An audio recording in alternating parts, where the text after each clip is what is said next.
Hey, what's up, everybody? This is the Pop Culture Junkie here, and I'm going to share with you my recap and review on the WWE's 2018 Fastlane pay-per-view, aka Network Special, because everything's on the WWE Network now. They hardly do pay-per-views. Well, today is Monday, March 12th, 2018, and last night was WWE Fastlane pay-per-view. It was the Smackdown brand's pay-per-view, meaning we only had superstars from Smackdown, nobody from Raw, or at least we thought.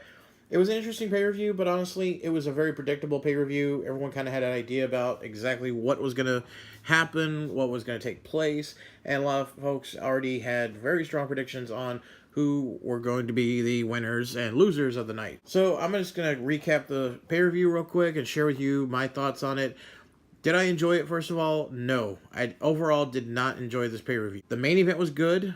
The rest of it, I could completely go without. So we had a total of 7 matches for this pay-per-view, and we only had 6 announced prior to the show starting. We were given a special pre-show, kickoff show, whatever you want to call it, match at the beginning of the show where we got to see Breezango and Ty Dillinger versus Mojo Rawley, Chad Gable, and Shelton Benjamin. Now, this was a match that was thrown together at the last minute, it seemed, and it was all due to a little bit of a backstage segment that supposedly took place only like 10 minutes before the match started. It was weird. You saw them show you a replay on the network saying, hey, this happened earlier, where the 6 people that were part of this match had a little backstage confrontation, and so they got put into a 6-man tag. Breezango and Ty Dillinger, they defeated Mojo Rawley and Chad Gable and Benjamin. Wasn't really anything to brag about, and that was it. It was just a opening match for the kickoff show. So the first official match of the night was Schinsky Nakamura versus Rusev with Aiden English. This was the match right there that I thought it was going to be a good match, and it was decent. Okay, it was okay. It wasn't anything really over the top. And unfortunately, because of the fact that both men are so over, and meaning Rusev and Nakamura, I didn't want to see either man lose. I wanted to see both of them be victorious, but you couldn't do that when they're fighting each other. And you have Nakamura, who is going to be going into WrestleMania to challenge for the WWE title, and he's the 2018 Royal Rumble winner. You can't have him lose on a B pay-per-view right before Mania. So obviously, Nakamura was going to win, and he did. The next match was the WWE United States title match. Bobby Roode defending the title against Randy Orton. This match was very, very slow. It drug on and on. I believe it was about 20, it was just shy of 20 minutes, and it felt even longer. This match did not need 20 minutes. This should have gone no more than 10 minutes max and wrap it up. So the match ended when Randy Orton caught Bobby Roode as he was diving off of the turnbuckle, and it just makes me cringe every time they have somebody do a move off the top rope or anywhere off the turnbuckle where Orton supposedly out of nowhere catches them with the RKO. It seems so poorly done where they're just diving headfirst, arms to their side like, here I come, I'm ready for the RKO. Yeah, it always makes me roll my eyes at it because it's so obvious that, okay, they're going to catch, okay, Randy's going to catch them with the RKO, which really all it is Randy's going to jump up in the air and fall on his back as that person just falls flat on their face. That's all it is. So that was a very disappointing match. I knew it was not going to be very good because it's got Randy Orton, and I think Bobby Roode deserves better. Obviously, I do not agree with the decision to have Randy Orton win the title and become the new United States champion. It makes no sense, okay? He's probably just going to have the title until Mania. They're probably going to set up some kind of triple threat match or maybe a fatal 4-way. It might be Bobby Roode versus Jinder versus Rusev versus Orton, something like that. I'd be fine if they at least put a ladder in there or some kind of stipulation to it other than just it being a fatal 4-way or a triple threat or whatever. We already have a triple threat match for the IC title on Raw, so why not do it for the United States title? The next match was a women's tag team match of Natalya and Carmella versus Becky Lynch and Naomi. Another match that had no purpose, no point, other than just to fill time. Natalya and Carmella got the win, and that was it. Okay, it lasted about 8 minutes. Wasn't anything fun or wild to brag about either. Our next match was the Usos versus the New Day for the Smackdown tag team title. Now, of course, this match has been hyped up for the last couple weeks leading up to this pay-per-view because of all the mini matches that the Usos and the New Day had last year.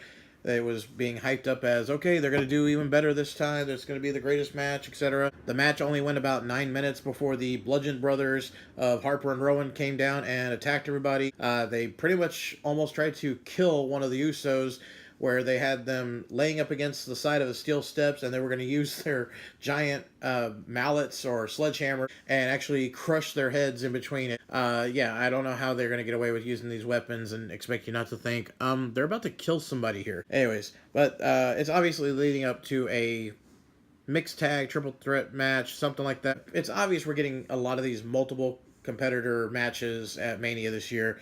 So I'm thinking it's going to lead to a Uso, New Day, Bludgeon Brother triple threat ladder match of some sort. Who knows, for the tag titles. I'd rather just see Bludgeon Brothers versus the Usos, and that's it. Not that I want to see it, but I'd rather see just a straight up tag team match. One team versus the other team for the titles at Mania. Our next match, we had Charlotte Flair defeating Ruby Riott for the WWE Women's title. Okay, Charlotte retained the title. That was kind of a given. This match was very poor, in my opinion. I did not care for this match at all. Ruby Riott does not belong in a women's title picture match, any kind of thing like that. She's just not ready yet, okay? But the best part of the night, probably the best part of the entire show up to this point, was after Charlotte was victorious, she's in the ring celebrating. All of a sudden, here comes Asuka. Her music hits. She comes out dancing in her robe and with the mask on and everything. She gets into the ring. She goes up on the turnbuckle. She takes the mask off, or she does the little sexy bite thing on it. She turns around and faces Charlotte. They have a good stare down. And then what happens, of course? Asuka points to the WrestleMania sign. And we now know, there we have it. She has finally challenged who she wants to face at WrestleMania. Since she was the 2018 Royal Rumble winner, she gets to pick her opponent, and she has finally chosen the Smackdown Women's Champion, Charlotte, as her opponent. So it will be Charlotte versus Asuka at WrestleMania. This is a match I'm very excited for. All right, next is our main event, which is a six-pack challenge for the WWE World Heavyweight title. AJ Styles defends the title against Kevin Owens, John Cena, Dolph Ziggler, Baron Corbin, and Sami Zayn. This match was very entertaining. I won't say it was a classic by any means, but it was very entertaining. It started off kind of strange. You had about 3 of the competitors get put into AAs by Cena right away. It was Ziggler and Corbin, and I believe either Sami or Owens. I can't remember which one. Finally it gets down to AJ, and at least he's smart enough to not just run into Cena and get AA'd. Okay, they actually had a little back and forth. I did enjoy the part where the competitors that had been knocked out of the ring and had been outside for a little bit, they all come inside and everyone surrounds Cena and then just proceeds to jump him. It seems like, okay, the audience was really happy about that one. Now, this is a six-pack challenge, so there's no disqualification, which also I have to point out, it's a no disqualification match. There was very little use of that, except for the fact that you didn't have the wrestlers all in the ring at the same time. There was a little bit of use as far as some tables and steel steps, but really, for the fact that this was a six-pack challenge, which meant no disqualification, no count-out, you didn't really see as much carnage as you should have seen. Okay, there was a nice moment where Kevin Owens and John Cena are fighting outside the ringside area next to the announce tables. They clear off a couple of tables. Cena looks like he's going to set up to do an AA to Kevin Owens. Ends up giving one to AJ, and AJ sold that really well. Then we get the little bit of drama with Shane McMahon and Sami Zayn and Kevin Owens, where Sami Zayn ducks a crescent kick coming from Owens, and Owens ends up connecting and hitting Shane, which causes Shane to pull Owens off of a pinfall attempt, where Owens pretty much got a 3 count. Okay, there was one thing to point out. There were several times during this match where the referee was not very good at counting their 2 counts, okay? There was plenty of times in this match where there were near falls that were actually 3 counts. It was like 1, 2, is somebody going to come kick out or interfere or stop the count? Okay, it really looked like a lot of times happened where there was a 3 count, but the ref just mistimed it. But anyways, then we have another moment where Sami Zayn has an opportunity to go for a pinfall. And just as the ref is about to hit the 3 count, that's when Shane pulls Sami Zayn out. Sami Zayn, of course, is like, "Are you kidding me? What do you think you're doing?" And costs Sami Zayn a chance to be champion. So we've got this drama building up. We're going to figure out what's going to go on later on with this on SmackDown. Then Finally, we have John Cena and Kevin Owens. Kevin Owens connects with a pop-up powerbomb on Cena. And then out of nowhere, AJ Styles pops up on the apron, delivers a phenomenal forearm, and gets the pinfall and victory. So like I said, lots of big spot moments, lots of spot moments throughout the match.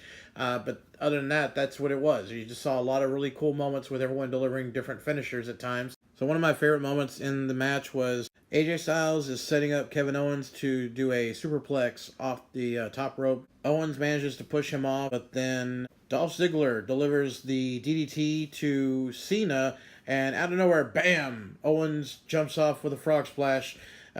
Just barely gets a 2 count before AJ Styles breaks up the pin. That was a nice little segment there. So yeah, the match itself was entertaining, and I enjoyed it, but for a pay-per-view as a whole, it was a very big letdown. So that was it. Now we're left with a lot of things up in the air. Okay, we do know for sure we have a women's Smackdown title match confirmed. We're going to have to still wait to see what happens on Raw tonight to see who is going to challenge Alexa Bliss. I'm still betting it's going to be Nia Jax. And now we know for sure it will be Nakamura versus AJ Styles for the WWE title. It should be the main event in my opinion, considering AJ is the holder of the main WWE title and Nakamura was the winner of the Rumble. That is how it should be. Those two should be the main event of WrestleMania.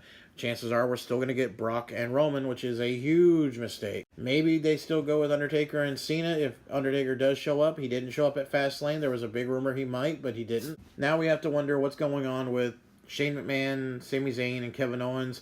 The rumor going into this pay-per-view was that at Mania, it's going to be Dolph Ziggler getting his first ever singles match at Mania against Shane McMahon. Now, how you get that matchup after all the silly drama with Owens and Sami at Fastlane, I don't know, but it'll be interesting to see. So there you have it, ladies and gentlemen. There's my recap and review of WWE's Fastlane 2018. It was only available on the WWE Network. Let me know what your thoughts were. Share with me what you enjoyed, what you didn't like. If you did watch the show, are you glad you did? If you didn't watch the show, are you glad you didn't watch it? Because again, it was a long show. There's a few matches in there that took a lot longer than they needed. There was a lot of issues with, like I said, 2 counts being too fast or too off time. A lot of the counts looked like they should have been a 3 count, but of course they weren't supposed to be one, so that's why they looked bad. One thing I didn't bring up also was the women's tag match. So many botches in there. For the fact that you had Naomi, you had Natalya, Becky Lynch, okay, you have 3 very talented women wrestlers in that match. You also had Carmella, of course, but compared to the other 3, she is still very green. And there were so many botch moments in that match. It was just ridiculous. Alright, guys and gals, well, hey, thanks for watching and listening. I hope you enjoyed the recap and review. And remember, as always, if you are a wrestling fan, you want to talk to me about anything to do with wrestling, follow me on Twitter, Pop Culture Junk 2. Links are below in the description of the video, and you can check me out every time there's a WWE Network special or takeover. I'll be live tweeting during the show. Alright, everyone, take care. Till next time, this is the Pop Culture Junkie, signing out.